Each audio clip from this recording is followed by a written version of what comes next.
Hello there, my gorgeous, beautiful human beings. Karibuni sana to my YouTube channel for yet another new episode of our Girls Unsaid podcast with your girl Lynn Wangoi. Even if here, this is a safe space for me and you to have bold conversations, all things positive vibes with an extra fun on it. If that is your thing, make sure to hit the subscription button, like, comment and share with your friends. And before we start on our episode of today of our Girls Unsaid podcast, which is all about childhood trauma, I would like to give some of you a little bit of trigger warnings of mental health issues, because I know sometimes talking about childhood trauma and bad parenting cannot be so much fun or anything like that, but we need to talk about conversations like this. And allow me to continue with this episode as I undo my cornrows. I was almost starting, and please allow me to do this episode as I undo my cornrows. I need to undo them, so allow me to do so as I continue with this episode of today. Mimi na cornrows tunakwanga. Okay, the love I have for cornrows, it's deep, really deep. I love them. Anyway, allow me to continue with this episode as I undo my cornrows. And I remember I was having a conversation, this particular conversation, exactly this kind of conversation with a cousin of mine about childhood trauma and the effects that comes with growing up in a very not safe spaces. And we were talking about how it's always so easy to blame on your on the blame game is always on the other side of the field. Like, it's never about a parent. What did I do? What did I not do? It's always so easy to blame on the other side of the field, and just it's easy for people to do that. And I can't recall how many times I have had a lot of people saying that it's our responsibility as people to make sure that any kind of foundation from anyone, whether it's a friendship, whether it's a relationship, whether it's a job matter or anything else, you name it, the foundation of whatever you are building in between those kind of situationship, that is what matters a lot, like super a lot. And it's funny how most in the African communities or in many Africans' home, it's always like they have a roof on the table, they are eating, they are sleeping. Doesn't matter whether they're sleeping, I don't know where, but they are sleeping. And it's always about that. They have a roof on the table, the child is going to school, they are eating, they're having ugali and this every day. And it's never about what more can I give this child, what more can I offer this child, what more can I bring on the table, and it's not always about either food or a roof on the table. No, it's more of, am I protecting this child both mentally, physically, or even emotionally? And it's never about that. It's always about, they have a roof on the table, they are going to school, they are sleeping, that's it. And the funny part of it all is, when most of us people, when you have grown, most of the people who have grown around toxic families or toxic environments, an environment where you aren't feeling safe, an environment whereby you aren't feeling fully loved or seen or enough or protected, you grow up with such a different mindset. You grow up with such a different, and I mean a very huge different mindset. The way you view the world is very different. The way you see the world is very different. The way you view life and the way you view existence in general is way so much different. And growing up in such situationship whereby your survival skill is to be ready for anything, like you cannot exist without thinking a million times ahead of where you are. If anything comes up, I will have to do this and this. If anything comes up, I have to be this and that. It's always about your survival skill is 100% like easily triggered in a very huge way. It's always there, like waiting for anything to happen and just do something and just start something. No, it's always about, how much long am I going to be fighting for me to survive, for me to exist in a free an environment whereby it's safe for me to be my whole self. It's safe for me to be this and that. It's safe for me to talk about what is disturbing me and what is happening. And I remember my cousin was saying how much different it can make if the foundation is well sustained.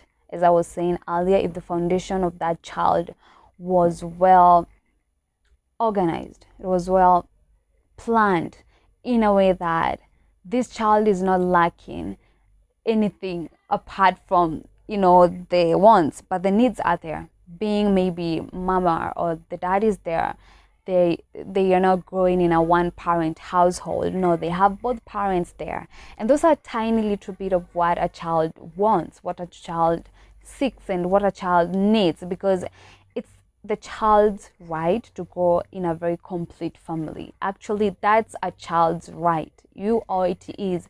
And those small necessities, those small needs that this person or this child needs, is always about, I want to have a person or a parent who is emotionally available for me, not just physical availability. Yet you're just there, unamka, you go to work, you don't even have a chance to talk to this child, apart from, oh, umefanya homework, you haven't done this and that.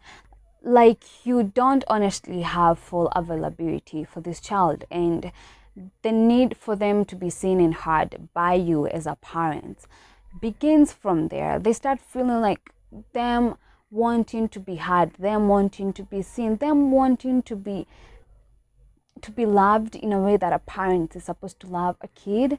It makes them feel like they need to be louder to do so, which is not true. They don't need to be louder. They just need to be there existing.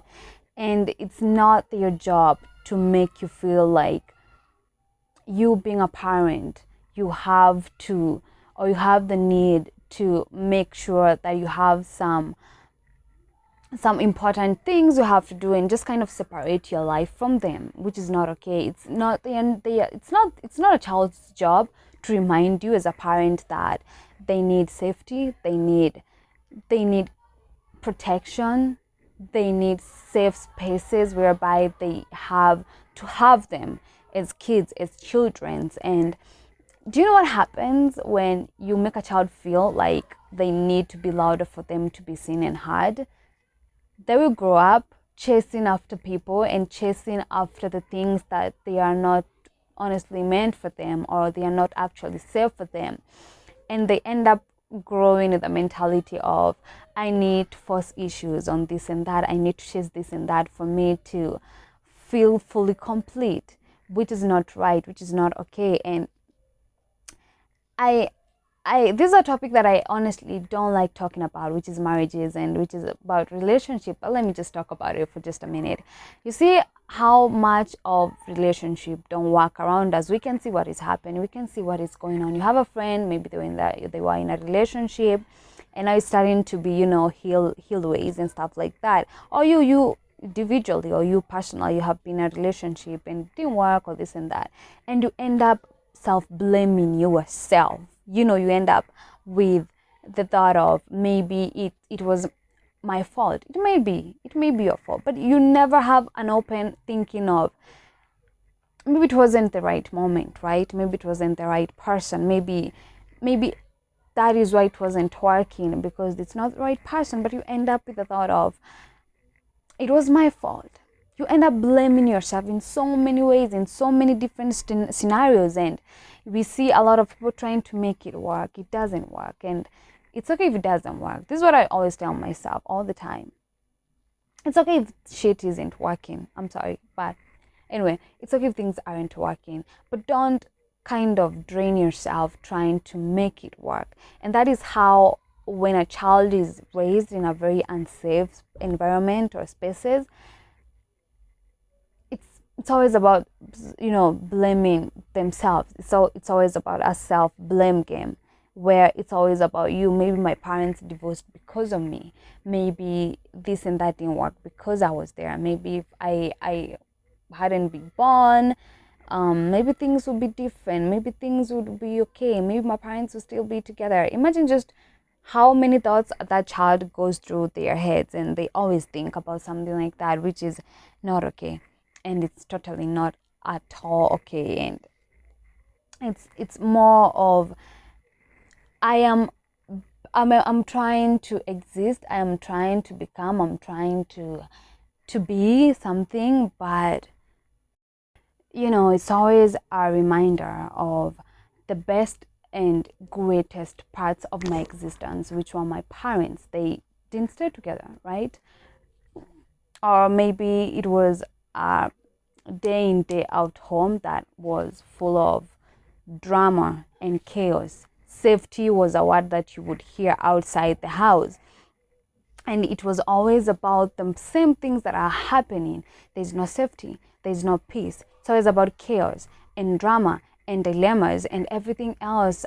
And a person who grows in a kind of that environment, that specific environment, do you know, most of the parents right now are always asking themselves this question: why is the relationship of me and my son or me and my daughter not that close? Like, it's not that intact the way it's supposed to be. And they never ask the question of, how did I play on the part of my child growing up? What did I contribute? What did I do? What did I do as a parent to make sure that this child grew up in a safe environment? What did I bring more or less? What did I not do? These kind of questions. They never ask these kind of questions. Never. They never do. They never do. It's always about this child grow up, and I think I kind of gave them too much for them to have this kind of kiburi or something, this kind of pride or something like that. And the parents, it's just a funny chaos that goes around in the world right now. Mostly if you are a Gen Z and you have grown up in a household whereby it was just drama and chaos all the time. And when you grow up, when you're fully a grown human being, you don't have an idea of how to fix that, because first of all, it wasn't your job to fix anything in that house. That wasn't your job. But we always tell ourselves that we need to fix this and that. Why are we stressing ourselves on fixing things we didn't break? Like, honestly, we're trying so hard to make sure that we have a complete family outside our own chaotic familyhood, whereby a dad was there or a mother was there, but it was never peaceful. But we're trying to kind of reconnect those spaces that were kind of cut short, and we didn't come to see the happily ending story of what could have been. And we are trying so much to kind of bring that together, to kind of fix that together, which is not our job. I have to remind myself that all the time. I have to remind you guys sometimes, because it's not your job to fix that. It's your parents' job. It's not your job. It doesn't even concern you in that huge way. So yeah, you trying to kind of make it work for yourself, make it work for you as an individual. Now you're all grown up, and now you have choices to make, and you have decisions to make. And this is another thing that I'm sorry, I'm gonna have to talk about it. It's about parenting now, as a person who have grown up in a very chaotic spaces and very unsafe environments. It's how now we view parenting right now. Like, we have two different views, as us and as our parents viewing, and our viewing. It's very different, and I mean very, very different in a very huge way. And I remember the time that we were having this conversation with my cousin, and she was telling me, most of the people out here are trying so hard to kind of make amends and kind of get closure of the previous life of them. Not just previous life, but the way they grew up. They're trying to make amends of what was happening on that house. They never understood. And if there's something terrible to be around for or with, is having no closure or having no fully understanding of why certain things are happening. So someone has grown in a very chaotic family, right?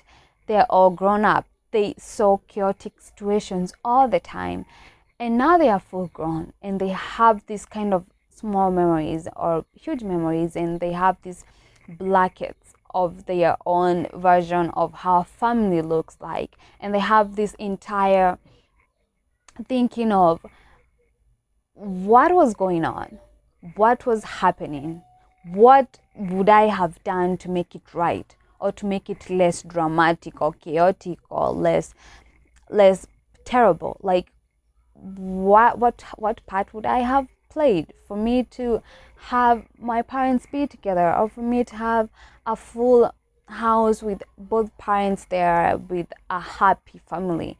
It's always about those questions marks of, maybe it was me, I was the problem, maybe it was how I couldn't agree with my parents all the time. We try so hard to kind of trying to make amends in our thoughts and in our heads, and we try so hard to make it okay, to make it look like it was the way it was supposed to be. That's how it was supposed to be. It was supposed to be chaotic. Maybe that's how it was supposed to be, which is not true. That wasn't how it was supposed to be. First of all, I think a child's safety is a child. It's every child's need, like safety and love and providing them with the necessities that they need. I think that is the most important part. I know that most people who have gone on those kind of situations, and when you're all grown up and now you have those decisions to make, yeah, as I said previously, you have decisions and you have more things for you to decide on what you want to do with your life. And when you choose the safe and different paths, apart from how your parents or your guardians viewed life, and now you're viewing life in a different way. For instance, having a child. Right now, we all know that we have kind of an idea of being a parent isn't just birthing a child and bringing them to this world. No, it's more of child safety, needs and wants and necessities, and providing this child with you as a parent being there for them, both mentally, physically, and even emotionally, making sure that this child is not just there existing, making sure you're playing a huge part on this child's life.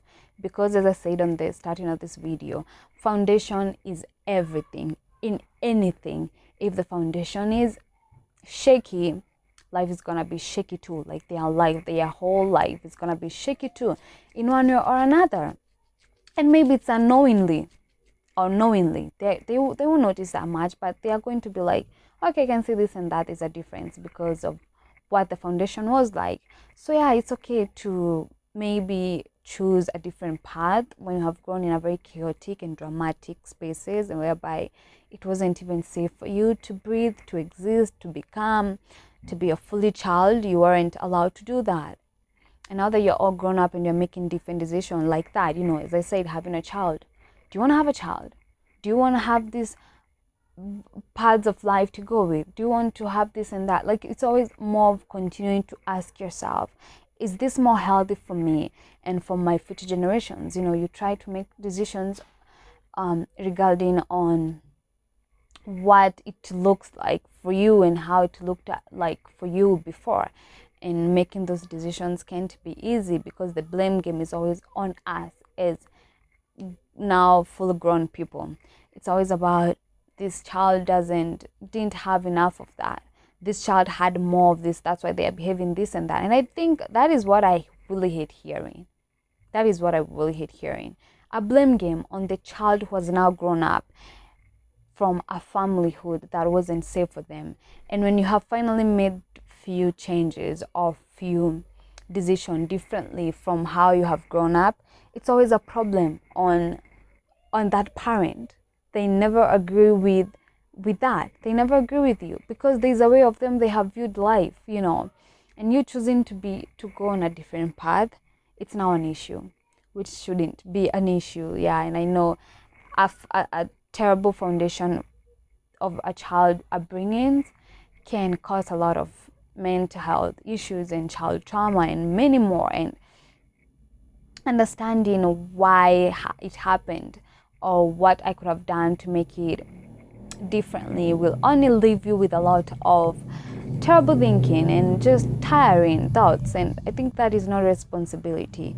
That was your parents' responsibility. It wasn't yours. So just make sure you are just existing right now, because now you have the right to make your own choices. You have the right to make your own decisions, choose them wisely. Make sure that you are choosing yourself first, and that is okay to choose yourself first, to make sure that you are your first safety environment, whether it's existing, whether it's working, where you're working, who you're with, the kind of friendships that you surround yourself with.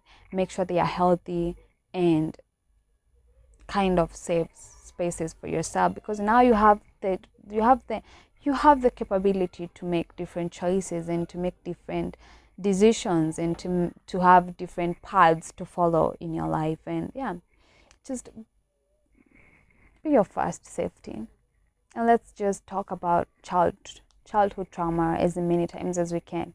It helps. These conversations help. They are shaky. They are not as smooth as we expect them to be, but they are needed to be talked about. They really are. So yeah, that's the end of our conversation for today. Guys, I know I'm not even done with my condos, but I'll finish them.